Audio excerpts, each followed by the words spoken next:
മാഷെ, പൃഥ്വിരാജിന്റെ വിലായത്ത് ബുദ്ധ എന്ന് പറഞ്ഞൊരു സിനിമ വന്നിട്ടുണ്ട്.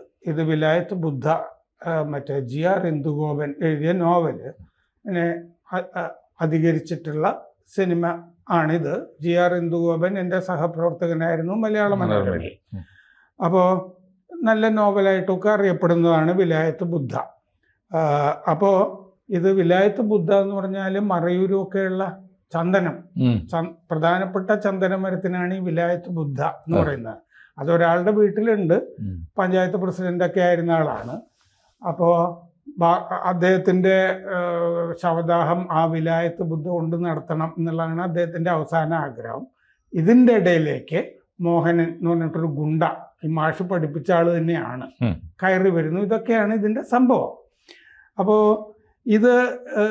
ഈ സിനിമ പക്ഷേ ഇത് പ്രത്യേകിച്ച് ഇംഗ്ലീഷ് മാധ്യമങ്ങളിലൊക്കെ നമ്മൾ റിവ്യൂ വായിച്ചു കഴിഞ്ഞാൽ ഇത് സിനിമ എന്നുള്ള നിലയ്ക്ക് പൊളിഞ്ഞിരിക്കുന്നു എന്നുള്ളതാണ് വന്നിരിക്കുന്നത്. പല റിവ്യൂസ് ഉണ്ട്. ഞാൻ എല്ലാ ഭാഷകളിലും ഒരുമിച്ച് ഇറങ്ങുന്നുണ്ടല്ലോ. അപ്പൊ ഞാനിതിപ്പോ സ്ക്രീൻ ഇന്ത്യൻ എക്സ്പ്രസിന്റെ അതിൽ അനന്തു സുരേഷ് ഇതിന് 2 മാർക്കാണ് കൊടുത്തിരിക്കുന്നത് 5-ല്. അത്രയ്ക്കേ ഉള്ളൂ ഇത് എന്ന് പറഞ്ഞാൽ 100-ൽ 20 മാർക്ക് കിട്ടാവുന്ന വിധത്തിൽ. ഇത് സത്യത്തിൽ ഈ സംവിധായകന് എന്താണ് വേണ്ടത് എന്ന് നിശ്ചയമില്ല എന്നാണ് ഈ റിവ്യൂവിൽ പറഞ്ഞിരിക്കുന്നത്. കുറേ ഫുട്ടേജ് എടുത്തു, അതിൽ എന്ത് എഡിറ്റ് ചെയ്ത് കളയണമെന്നൊന്നും അറിയാതെ എല്ലാം കൂടി കുത്തി വാരി നിറച്ച് വിട്ടിരിക്കുകയാണ്, ഒരു ചവറൂനിയാക്കി വിട്ടിരിക്കുകയാണെന്നാണ് അദ്ദേഹം പറയുന്നത്. 2024 ഇന്ത്യൻ 2 എന്ന് പറഞ്ഞ ശങ്കറിൻ്റെ തമിഴ് സംവിധായകൻ വരും മുമ്പ് ഈ സംവിധായകൻ ശങ്കർ പറഞ്ഞിരുന്നു, ഞാൻ ഈ ഷൂട്ട് ചെയ്ത് വെച്ചതിൻ്റെ അകത്ത് കട്ട് ചെയ്യാനായിട്ട് ഒന്നും ഉണ്ടായിരുന്നില്ല, അതുകൊണ്ടാണ് ഈ 2ാം ഭാഗം ഇറക്കി വിട്ടത്. അപ്പോൾ ഇന്ത്യൻ 2-ൽ ആവശ്യമില്ലാത്ത സംഗതികളായിരുന്നു കൂടുതൽ ഇത് എഴുതുകയാണ്. അപ്പോൾ ഒന്നും എഡിറ്റ് ചെയ്തിരുന്നില്ല. അതിൻ്റെ അകത്ത് ഒട്ടും ഇമ്പ്രസീവും അല്ലായിരുന്നു. 1 മണിക്കൂറിലേക്ക് വേണമെങ്കിൽ അത് ചുരുക്കാമായിരുന്നു. അപ്പോൾ ഇന്ത്യ 3 പൂർണ്ണമായിട്ടും വേണ്ടെന്നും വെക്കാം. അപ്പോൾ ഇന്ത്യൻ 2 അതിൻ്റെ അത്ര ബോറല്ല വിലായത്ത് ബുദ്ധ എന്ന് എഴുതിയിട്ടുണ്ട്. ഇതിൻ്റെ അകത്ത് ജയൻ നമ്പ്യാർ എന്ന് പറഞ്ഞ പുതുമുഖ സംവിധായകൻ്റെതാണ് സിനിമ. ഇതിൻ്റെ അകത്ത് ആകെയുള്ള ഒരു ആശ്വാസം ഷമ്മി തിലകൻ, ഞാൻ ഈ പറഞ്ഞ വിലായത്ത് ബുദ്ധ വീട്ടിൽ വളർത്തുന്ന പഞ്ചായത്ത് പ്രസിഡന്റ് ഭാസ്കരൻ മാസ്റ്റർ, അദ്ദേഹം മറ്റേ ഷമ്മി തിലകൻ അത് നന്നായിട്ട് ചെയ്തിട്ടുണ്ട്. ഈ വായിക്കൊള്ളാത്ത ഡയലോഗ് പറയുമ്പോൾ പോലും ഷമ്മി തിലകൻ അത് നന്നായിട്ട് ചെയ്യുന്നുണ്ട് എന്ന് റിവ്യൂവിൽ പറയുന്നുണ്ട്. പഴയ സ്കൂൾ ടീച്ചറാണ്, പൊതുജീവിതമൊക്കെ നിർത്തി തൊടിയിൽ ചന്ദനം മുറിച്ച് ശവദാഹം നടത്തണമെന്ന് ആഗ്രഹിക്കുന്നു. ആ സമയത്ത് സുഗന്ധം പരക്കണം, ഈ നാറിയ ലോകത്ത് സുഗന്ധം ആ സമയത്തെങ്കിലും പരക്കണം എന്ന് ആഗ്രഹിക്കുന്നു. അപ്പോൾ ചന്ദനക്കടത്തുകാരൻ ഡബിൾ മോഹനൻ, അതാണ് പൃഥ്വിരാജ് നെഗറ്റീവ് കഥാപാത്രമായിട്ട് വരുന്നത്. അപ്പോൾ മറയൂരിലെ ഡോൺ ആണ്. അപ്പോൾ വരുന്നു ഇയാളപ്പോൾ ഇതിൻ്റെ പ്രശ്നം എന്താണെന്ന് വെച്ച് കഴിഞ്ഞാൽ ഇന്ദുഗോപൻ തന്നെയാണ് രാജേഷ് പിന്നാടിനൊപ്പം സ്ക്രിപ്റ്റും ഒക്കെ എഴുതിയിരിക്കുന്നതിൻ്റെ അകത്ത്. നോവല് എങ്ങനെയാണോ അത് തന്നെ പിന്തുടരുകയാണ് ഈ സ്ക്രിപ്റ്റ് ചെയ്തിരിക്കുന്നത്. അതാണ് പരാജയത്തിൻ്റെ പ്രധാനപ്പെട്ട കാരണം. ഇതൊരു ദൃശ്യാനുഭവമാക്കി പരിഭാഷ ചെയ്യുന്നതിൽ പരാജയപ്പെട്ടിരിക്കുന്നു. പിന്നെ നീണ്ട ഡയലോഗുകൾ ഇതിൻ്റെ അകത്ത് ഉണ്ട്. അപ്പോൾ ഉദകപ്പോള എന്ന് പറഞ്ഞ നോവലെടുത്ത് തൂവാന തുമ്പികളാക്കിയപ്പോൾ 2 2ആയിരുന്നു. പത്മരാജൻ, അതുപോലെ വിൻസെന്റ് മാഷ് ഭാർഗവി നിലയം എടുക്കുമ്പോൾ 2 2ആണ്. സ്ക്രിപ്റ്റ് എഴുതിയതും ബഷീറാണ്, പക്ഷെ വേറെ ഒരു സംഭവമായിട്ടാണ് അദ്ദേഹം ചെയ്തത്. നീല വെളിച്ചം അങ്ങനെ തന്നെ ചെയ്തില്ല, ചെറുകഥ അങ്ങനെ തന്നെ ചെയ്തതല്ല. അപ്പോൾ ഇതിൽ എന്തുകൊണ്ട് ചന്ദനം കൊണ്ട് ശവദാഹം നടത്തണം എന്നുള്ള വിവരണം തന്നെ അച്ചടി ഭാഷയിലൊക്കെയാണ്. ഷമ്മി തിലകനായതുകൊണ്ട് നമ്മൾ ക്ഷമിക്കുന്നു എന്നാണ് ഇതിൻ്റെ അകത്ത് പറഞ്ഞിരിക്കുന്നത്. അപ്പോൾ ഈ എമ്പുരാന് ശേഷം വരുന്ന ഇത് പൊളിയുന്നു എന്ന് നമുക്ക് പറയാം. ഇതിൻ്റെ പ്രൊമോ ഈ ചാനലുകളിലൊക്കെ വന്ന് പൃഥ്വിരാജ് ഇരുന്നിട്ട് എമ്പുരാനെ സംബന്ധിച്ച് ഒരുപാട് വിമർശനം ഉണ്ടായല്ലോ, അത് ജിഹാദി സിനിമയാണെന്നൊക്കെ. ഈ വിമർശനങ്ങൾക്കൊക്കെ മറുപടി പറയാൻ ഈ പ്രൊമോ പൃഥ്വിരാജ് ഉപയോഗിച്ചിരുന്നു. അപ്പോൾ പൃഥ്വിരാജ് പ്രധാനമായിട്ടും പറഞ്ഞത് എമ്പുരാനെ പറ്റി എമ്പുരാനെ സംബന്ധിച്ച് പല പ്രേക്ഷകർക്കും പൃഥ്വിരാജ് എന്താണോ ഉദ്ദേശിച്ചത് അതല്ല കിട്ടിയിട്ടുള്ളത്. അതുകൊണ്ട് ആ സിനിമ ആ അർത്ഥത്തിലൊരു ഫ്ലോപ്പായിട്ട് അദ്ദേഹം കരുതുന്നു. പക്ഷെ അദ്ദേഹം എന്താണ് ഉദ്ദേശിച്ചത് എന്ന് പറഞ്ഞില്ല. ഈ പ്രൊമോയിലൊന്നും ഞാൻ ഉദ്ദേശിച്ചത് ഇതായിരുന്നു എന്ന് അദ്ദേഹം പറഞ്ഞില്ല. പിന്നെ ഞാൻ ഉദ്ദേശിച്ചത് എന്ന് പറഞ്ഞത് എനിക്ക് പൃഥ്വിരാജ് പറഞ്ഞത് എനിക്ക് മനസ്സിലായതുമില്ല. കാരണം അതിൻ്റെ തിരക്കഥ എഴുതിയിരിക്കുന്ന മുരളി ഗോപിയല്ലേ. മുരളി ഗോപിക്ക് അതിൻ്റെ അകത്ത് ഒന്നുമില്ല. പൃഥ്വിരാജ് ഉദ്ദേശിച്ചത് അപ്പൊ മുരളി ഗോപി ഉദ്ദേശിച്ചതോ? അല്ലേ? അപ്പൊ മുരളി ഗോപി ഉദ്ദേശിച്ചത് കിട്ടിയോ? അത് മുരളി ഗോപിക്കല്ലേ പറയേണ്ടത്? പൃഥ്വിരാജാണോ അത് മുഴുവൻ പറയേണ്ടത്? അപ്പൊ ഇങ്ങനെ ഒരാൾ രാഷ്ട്രീയ അഭിപ്രായം പൃഥ്വിരാജ് പറയുന്ന അയാൾ നേരിട്ടാണ് പറയുക. അതിനുവേണ്ടി സിനിമയെ ഉപയോഗിക്കാറില്ല. ഒരാൾ രാഷ്ട്രീയ അഭിപ്രായം പറഞ്ഞാൽ എതിർ ചേരി അയാളെ വില്ലനാക്കും, മറ്റേ ചേരി ഹീറോ ആക്കും. രണ്ട് എക്സ്ട്രീമിനും ഈ അപകടമൊക്കെ ഉണ്ട്. അപ്പോൾ യഥാർത്ഥ അർത്ഥത്തിൽ നിന്ന് വാക്കുകളെ മാറ്റാം. അത്തരം ഘട്ടങ്ങളിൽ മൗനമായിരിക്കുകയാണ് നല്ലത് എന്നും അങ്ങേര് പറഞ്ഞു. അതുകൊണ്ടാണ് മൗനം ആ സമയത്ത് പാലിച്ചത്. ദുർവ്യാഖ്യാനത്തെ കൂടുതൽ ദുർവ്യാഖ്യാനം ഉണ്ടാക്കാതിരിക്കാനും മൗനം നല്ലതാണ് എന്ന് പറഞ്ഞിരുന്നു ആ സമയത്ത്. പിന്നെ മേജർ രവി പറഞ്ഞിരുന്നു മോഹൻലാലിനെ വേണ്ടത്ര ഈ കഥ പറഞ്ഞു കൊടുത്തിരുന്നില്ല. മുഴുവൻ സിനിമയെപ്പറ്റി മോഹൻലാലിന് അറിവുണ്ടായിരുന്നില്ല. സിനിമ മുഴുവൻ മോഹൻലാൽ കണ്ടത് സിനിമ ഇറങ്ങിയ ശേഷമാണ്. അതുകൊണ്ട് മോഹൻലാലിനെ പറ്റിച്ചതാണെന്നുള്ള മട്ടിൽ മേജർ രവിയൊക്കെ പറഞ്ഞിരുന്നു. അത് ശരിയല്ല. നിർമ്മാതാവിനും മോഹൻലാലിനും മൊത്തം അറിവുണ്ടായിരുന്നു എന്നും പൃഥ്വിരാജ് പറയുന്നുണ്ട്.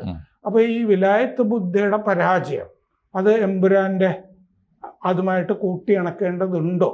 അതും ഒരു ഘടകമായിരിക്കുമോ? തീർച്ചയായിട്ടും. എനിക്ക് തോന്നുന്നു ഞാൻ ഈ പ്രൊമോയിൽ കണ്ട ആദ്യത്തെ പ്രത്യേകത പുതിയൊരു പൃഥ്വിരാജ് അവതരിക്കുന്നുണ്ട്. നിത്യജീവിതത്തിലും പൃഥ്വിരാജ് വിഗ് വെച്ച് നമ്മൾ ഇതുവരെ കണ്ടിട്ടില്ല. പൃഥ്വിരാജിൻ്റെ ഭാവം കണ്ടില്ലേ?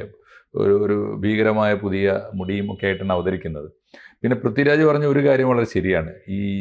ഇപ്പം മിണ്ടിക്കൂടാ, എന്ത് മിണ്ടിയാലും പെട്ടുപോകും. അതുകൊണ്ട് ഈ സമർത്ഥമായി മൗനം പാലിച്ച് രക്ഷപ്പെടുന്ന ഒരു സൂത്രം പൃഥ്വിരാജും സ്വീകരിക്കുന്നുണ്ട് കഴിഞ്ഞ കുറേ കാലമായിട്ട്. പിന്നെ ഇദ്ദേഹത്തിൻ്റെ നെഗറ്റീവ് കഥാപാത്രങ്ങൾ ചെയ്തപ്പോഴൊക്കെ അതിൻ്റെ യഥാർത്ഥ മെസ്സേജ് സമൂഹത്തോട് പറയാവുന്ന കഥാപാത്രങ്ങളുണ്ടായിരുന്നു. ഇപ്പോൾ ഇദ്ദേഹം ദൈവനാമത്തിൽ ചെയ്തിരുന്നു, ഓർമ്മയില്ലേ? ആര്യാടൻ ഷൗക്കത്തിൻ്റെ ദൈവനാമത്തിൽ ചെയ്ത കാലത്ത് ഇദ്ദേഹം നെഗറ്റീവ് ക്യാരക്ടറാണ്, ഈ തീവ്രവാദത്തിൽ പെട്ടുപോകുന്ന. പക്ഷേ അതിനെ കറക്റ്റ് ചെയ്യാൻ ഒരു അച്ഛൻ ക്യാരക്ടർ ഉണ്ടായിരുന്നു അതിനകത്ത്. അപ്പോൾ യഥാർത്ഥ മെസ്സേജ്, ദേശീയ സന്ദേശം കൊടുക്കാൻ ആളുണ്ടായിരുന്നു പലപ്പോഴും. പക്ഷേ എമ്പുരാനിൽ അത് ഇല്ല. പക്ഷേ ഈ നെഗറ്റിവിറ്റി അല്ലെങ്കിൽ ഇദ്ദേഹം തന്നെ പ്രൊമോട്ട് ചെയ്യുന്ന ഒരു സാധനം ഉണ്ടല്ലോ, അതെന്താണ്, എന്തിനെയാണ്, ആ സിനിമയുടെ മൊത്തം എടുക്കുമ്പോൾ അതിൻ്റെ ആഫ്റ്റർ ഓൾ അതിൻ്റെ മെസ്സേജ് എന്താണ് തുടങ്ങിയ ചോദ്യങ്ങളുണ്ട്. ഞാൻ ചോദിക്കുന്നത് എമ്പുരാനി ഒരു ജിഹാദി പടമാണെന്നുള്ള കാര്യത്തിൽ സംശയമൊന്നുമില്ല. രണ്ട് ജയ്ഷയുടെയും മറ്റതിൻ്റെയും രണ്ട് ഭീകര നേതാക്കളുടെ പേര് ഒന്നിച്ചു ചേർത്ത് നായകന് പേരിട്ടുമൊക്കെ വന്നിരുന്നു. ഇതൊക്കെ നിഷ്കളങ്കമാണ് എന്നൊന്നും പറഞ്ഞൂടാ. മാത്രമല്ല അന്ന് അതിന് കേരളത്തിൽ പ്രത്യേകിച്ചും അതിന് വലിയ, കേരളത്തിലും മൊത്തത്തിലെടുത്താൽ ഇന്ത്യയിൽ തന്നെ ഈ മോദിക്കാലത്ത് അതിനൊരു സമാന്തര മാർക്കറ്റ് ഉണ്ടല്ലോ. അതൊക്കെ ലക്ഷ്യം വെച്ച് തന്നെ ആയിരിക്കും ഇതൊക്കെ ചെയ്യുന്നത്. കച്ചവടം തന്നെയാണ് സാർ അതിൻ്റെ പിന്നിൽ. അത് വളരെ കൃത്യമാണ്. പിന്നെ ഇതിനകത്തൊരു എനിക്ക് തോന്നുന്നു ഈ ഇന്ദുഗോപൻ്റെ അത് സാറ് പറഞ്ഞ വളരെ ശരിയാണ്. എപ്പോഴും ഒരു സാഹിത്യ ഭാഷയിൽ നിന്ന് ദൃശ്യഭാഷ വേറിട്ട് നിൽക്കുക തന്നെ വേണം. അപ്പോഴേ വിജയിച്ചിട്ടുള്ളൂ. ഇപ്പോൾ തകഴിയുടെ നോവൽ വായിച്ചിട്ടല്ല ചെമ്മീൻ രാമു കാര്യാട്ടിൻ്റെ ഇതിഹാസമായി മാറുന്നത്. അത് ദൃശ്യഭാഷയിൽ വേറൊരു തലമാണല്ലോ. അത് എല്ലാത്തിനും ഇത് പറ്റിയിട്ടുണ്ട്. ഇപ്പോൾ കഥയിൽ നിന്നുള്ളപ്പോൾ ഭാസ്കര പട്ടേലിൻ്റെ അല്ലല്ലോ വിധേയൻ എന്ന സിനിമ, അത് ഓരോരുത്തരും അത് രണ്ട് ക്രാഫ്റ്റാണല്ലോ. അപ്പോൾ ആ തരത്തിൽ ഇതിപ്പോൾ ഇന്ദുഗോപൻ്റെ കഥയുടെ അത് പലരും പറഞ്ഞു. ഞാൻ കണ്ടിട്ടില്ല ഈ സിനിമ, ഏത് വിലായത്ത് ബുദ്ധ.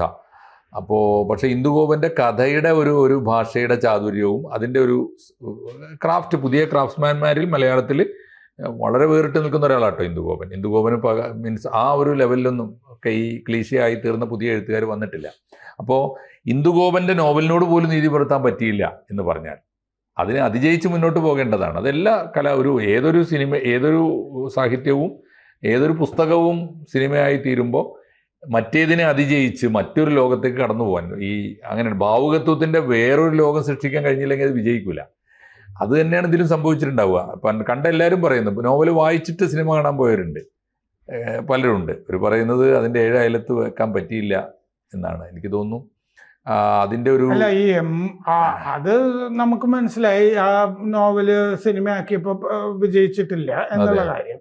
മറ്റേത് ഈ പ്രൊമോയിൽ ഈ എമ്പുരാനെ സംബന്ധിച്ച മൗനം ഭജിക്കുന്നുണ്ടല്ലോ. ഇപ്പൊ മൗനം മാറി അതിനെപ്പറ്റി ഒരു അഭിപ്രായം പൃഥ്വിരാജ് പറഞ്ഞല്ലോ.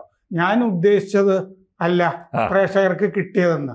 ഇയാൾ ഉദ്ദേശിച്ചത് എന്താണ് അത് പറയാതെ. അതിപ്പോ എമ്പുരാനെ കുറിച്ചെങ്കിലും ഇപ്പൊ പറയേണ്ട സമയമായി. എമ്പുരാൻ കാണേണ്ടവരും കാണേണ്ട ആവശ്യമില്ലാത്തവരും ഒക്കെ പോയി കണ്ട് ഈ കൃത്രിമമായ കണക്കായാലും കള്ളപ്പണം വെളുപ്പിച്ചതായാലും ആളുകളെ കോടികളുടെ ക്ലബ്ബ് കൊണ്ട് കാണിച്ച് ഞെട്ടിച്ചു, വിജയിച്ചു കഴിഞ്ഞല്ലോ. അങ്ങനെയാണെങ്കിൽ ആ സിനിമ കലാപരമായിട്ടല്ല, സാമ്പത്തികമായിട്ട്. പൃഥ്വിരാജിനെ എമ്പുരാനെ പറ്റി ചർച്ച ചെയ്യുമ്പോൾ നമ്മള് ഇയാളുടെ നേരത്തെയുള്ള ജനഗണമന എന്ന് പറഞ്ഞിട്ടൊരു പടം, പിന്നെ ഇയാൾ മരക്കാർ എന്ന് പറഞ്ഞൊരു കഥാപാത്രത്തിനെ അവതരിപ്പിച്ച് വേറൊരു പടം, ഇങ്ങനെ ഈ ഇങ്ങനെ ഒരു പരമ്പര, ഈ ജിഹാദി പരമ്പര ഇയാളുടെ സിനിമാ ജീവിതത്തിലുള്ളതാണ്. അപ്പൊ ഇതിന്റെ ഫണ്ടിങ്ങിനെ പറ്റിയും ഒക്കെ ആളുകൾ സംശയം ഉന്നയിക്കും. ഇതാണല്ലോ ED വീട്ടിലേക്കൊക്കെ കയറി ചെല്ലുന്നത്. അതെ, അത് നിലവിളിച്ചിട്ട് കാര്യമില്ല. സ്വാഭാവികമായിട്ടും വരും. അത് കണക്ക് കൊടുക്കാനൊക്കെ അവർ ബാധ്യസ്ഥരാണ്, ചെയ്യുമായിരിക്കും. പക്ഷേ അതതിൻ്റെ വഴിക്ക് പോട്ടെ. പക്ഷേ അത്തരം ആരോപണങ്ങൾ മൊത്തം സിനിമയെക്കുറിച്ച്, പ്രധാനപ്പെട്ട സിനിമകളെക്കുറിച്ചൊക്കെ ഉണ്ട് സാർ. എല്ലാ കമ്പനികളെക്കുറിച്ചും ഉണ്ട്. ഇപ്പോൾ കഴിഞ്ഞ ദിവസം നമ്മൾ ചർച്ച ചെയ്തില്ലേ, ഒരു അറുബോറൻ ഷോർട്ട് ഫിലിം വാഴ്ത്തിന് പരമ്പര ഇറങ്ങിയിട്ടുണ്ടല്ലോ. എനിക്ക് തോന്നുന്നു അതുപോലും പെയ്ഡായിരിക്കും. ഇത് വിവാദങ്ങൾ ഉണ്ടാക്കുക.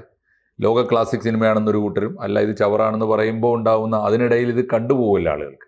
അപ്പോൾ രഞ്ജിത്തിനൊരു പുതിയ എൻട്രി സാധ്യമാണ്, മമ്മൂട്ടി തന്നെയും അത് ചെയ്തോളും എന്നൊക്കെയുള്ള ഒരു പുതിയ തന്ത്രമുണ്ട് അതിനകത്ത്. അപ്പോൾ ഇതിലിപ്പോ ഈ സമയത്ത് അടുത്ത സിനിമ ഖലീഫ ആണ് പൃഥ്വിരാജിന്റെ.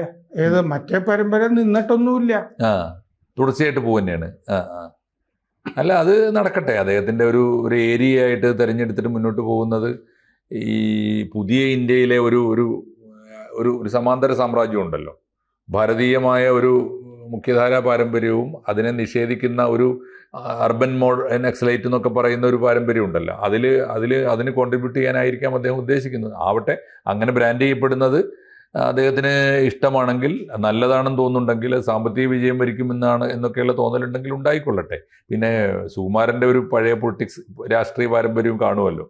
ഇതൊക്കെ ചേർന്നിട്ട് സുകുമാരനെ ഞാൻ അവസാനം കാണുമ്പോൾ അദ്ദേഹം വേണമെങ്കിൽ തിരുവനന്തപുരത്ത് BJP സ്ഥാനാർത്ഥിയാകാം എന്നുള്ള അവസ്ഥയിലാണ് ഞങ്ങൾ സംസാരിച്ചാണ് പൂജപ്പുരയിലെ വീട്ടിലിരുന്ന്.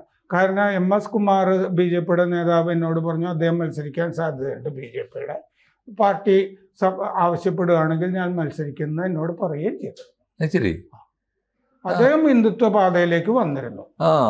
അത് ശരിക്കും മലയാളിയോട് ആദ്യം വെളിപ്പെടുത്തേണ്ട ഒരു കാര്യമാണ് കേട്ടോ. അത് എനിക്ക് തോന്നുന്നു സുകുമാരനെ വെച്ചിട്ടാണ് ഇപ്പോൾ അന്ന് മനോരമയില് ഞാൻ അദ്ദേഹത്തിനോട് സംസാരിച്ച ഇന്റർവ്യൂവിൽ തന്നെ അത് വന്നിട്ടുണ്ടല്ലോ. സ്ഥാനാർത്ഥി ആയില്ല, പക്ഷെ ആകാൻ തയ്യാറായി മുട്ടി നിൽക്കുകയായിരുന്നു.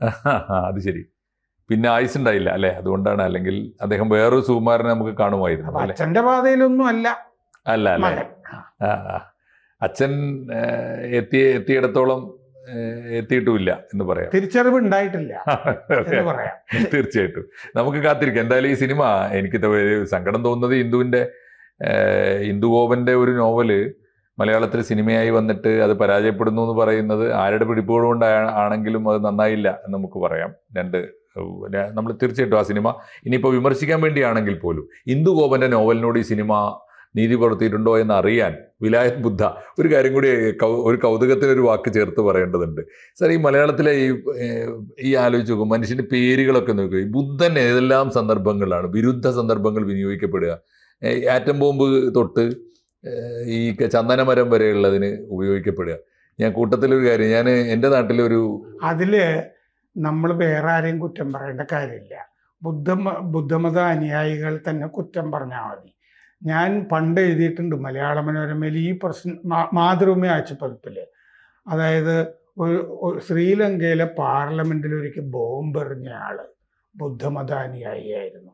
ആലോചിച്ച് നോക്കൂ, ബുദ്ധമതം കുറെ കഴിയുമ്പോൾ തകർച്ചയിലേക്ക് പോയി. മാത്രമല്ല ഒരു ഉറുമ്പിനെ പോലും നോവിക്കരുത്. അത് വേറെ വിഷയമാണ്. അതെ, വേറെ വിഷയമാണ്. പൃഥ്വിരാജ് ആണല്ലോ നമ്മുടെ വിഷയം. അതെ അതെ തീർച്ചയായിട്ടും. ഞാൻ പറഞ്ഞ ഇതിൽ ഇപ്പോൾ പേര് കൊടുക്കുന്നതിൻ്റെ ഒരു തമാശ പറഞ്ഞ ഞാൻ ഈ ഒരു ചന്ദനമരത്തിന് വിലായത്ത് ബുദ്ധ എന്ന് പേരിടുന്നതിൻ്റെ ഒരു തമാശ പറഞ്ഞാണ്. എൻ്റെ നാട്ടിൽ തുഞ്ചത്തെഴുത്തച്ഛൻ്റെ പേരിൽ പ്രസിദ്ധമായൊരു സ്ഥാപനമുണ്ട്. ആ സ്ഥാപനം ഏതാണ് എന്ന് കേട്ടാൽ സാറിന് അതിൻ്റെ തമാശ മനസ്സിലാവും. തുഞ്ചത്തെഴുത്തച്ഛൻ റബ്ബർ കമ്പനി എന്നാണ് ആ കമ്പനിയുടെ പേര്. ഈ തരത്തിലുള്ള ഒരു വൈരുദ്ധ്യം ഞാൻ പറഞ്ഞു. മറ്റേ തഞ്ചാവൂരിലോ മറ്റൊരു ബാറിൽ നമ്മൾ കയറി ചെല്ലുമ്പോൾ ആദ്യം കാണുന്ന രമണ മഹർഷിയുടെ ചിത്രം. Oh my god. പല തമാശകൾ ചേർന്നാണ് ഏതായാലും ഈ വാർത്ത. ഏതായാലും ആ സിനിമ ആളുകൾ കാണട്ടെ, എന്നിട്ട് വിമർശിക്കട്ടെ ആളുകൾ, എന്നിട്ട് പൃഥ്വിരാജിനെ തന്നെ തിരുത്തട്ടെ. രണ്ട് സംവാദ മണ്ഡലത്തിൽ ഈ പറയുന്ന ആസ്വാദന തലത്തിൽ എമ്പുരാനിലൂടെ എന്ത് സന്ദേശമാണ് ഇദ്ദേഹത്തിന്റെ മനസ്സിലുണ്ടായിരുന്നത്, എൻ്റെ കൽബിലുണ്ടായിരുന്ന സന്ദേശം ഇതെല്ലാം അദ്ദേഹം പറയുന്നുണ്ടല്ലോ, എങ്കിൽ അതെന്തായിരുന്നു, അത് വെളിപ്പെടുത്താൻ പൃഥ്വിരാജിനെ പ്രേക്ഷകർ വെല്ലുവിളിക്കട്ടെ. കൂടുതൽ വാർത്തകളും വിശേഷങ്ങളും നിങ്ങളിലേക്ക് എത്താൻ ABC മലയാളം സബ്സ്ക്രൈബ് ചെയ്യുക, ബെൽ ബട്ടണും അമർത്തുക.